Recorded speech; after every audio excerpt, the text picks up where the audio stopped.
Did you know that a drunk driver kills someone every 39 minutes? Eerie, isn't it? In the U.S., the National Highway Traffic Safety Administration estimated almost 18,000 deaths from alcohol-related collisions in 2006 alone. That represents 40% of the total traffic deaths in the U.S. I'm sure you're all aware that it's not even legal to drink until you're at least 21. But the highest percentage of drunk drivers involved in fatal crashes range from 18 to 24. So what's in store for drunk drivers? Jail time, probation, the installation of an ignition interlock system in your vehicle, insurance coverage problems, restricted travel, community service, loss of employment, and of course, expensive fines are just some of the consequences you could face. But those consequences don't begin to compare with the worst that can happen. Today, we will talk with an innocent victim who was a passenger in a vehicle that was hit by a drunk driver.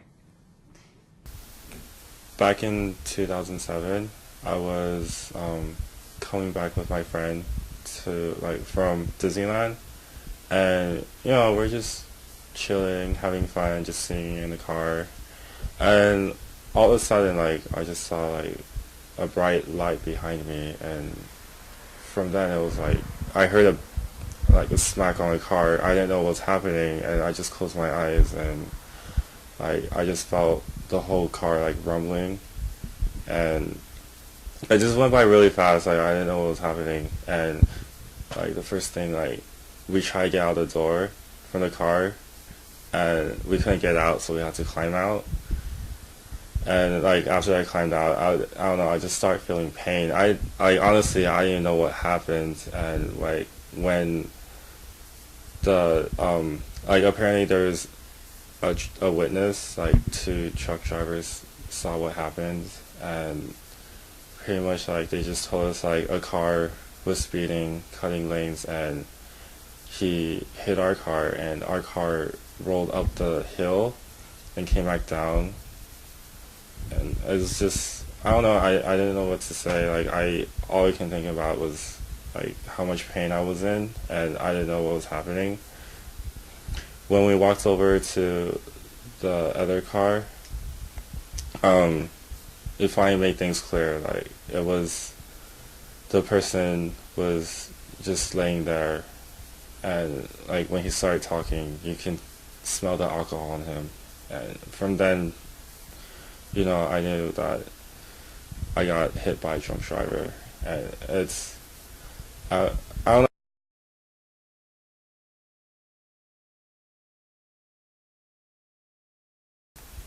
A couple of days I decided just to go to the doctor, and he told me that I had internal bleeding. From then on, it just scared me. I didn't know if I was gonna survive or not, but luckily, within a couple of weeks, my internal bleeding got less and less, and I was just, I don't know, I'm just really happy that I'm still alive. I'm still here. I'm happy that my friend's still alive. Just going through all this, it was just pretty traumatizing, and plus everything all happened at night, so it just went by so fast. But the real thing that really, I guess surprised me that we were still alive is when I got to see the car, how bad it was damaged. It was, I don't know, my friend was yeah, you aren't going to believe this, how we survived. Just looking at the car, you wouldn't even believe how we got out. And when he took me to the place where they store the car, right when I saw it, I was holy crap, is this real? Am I dreaming?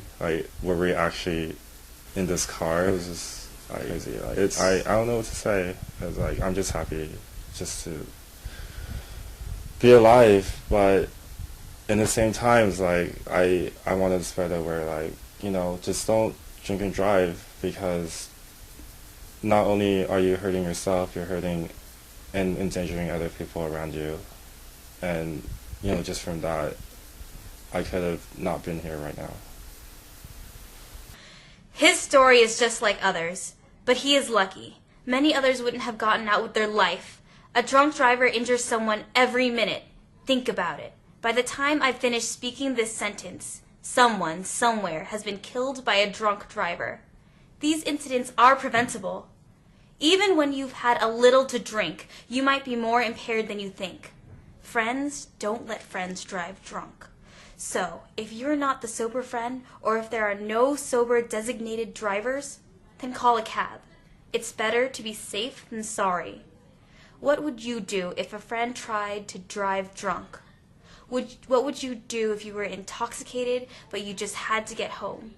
And even when you're not involved with the drinking party, if you find a car driving erratically, would you call 911 and give a quick description of the car and location? Would you be the one to save a life?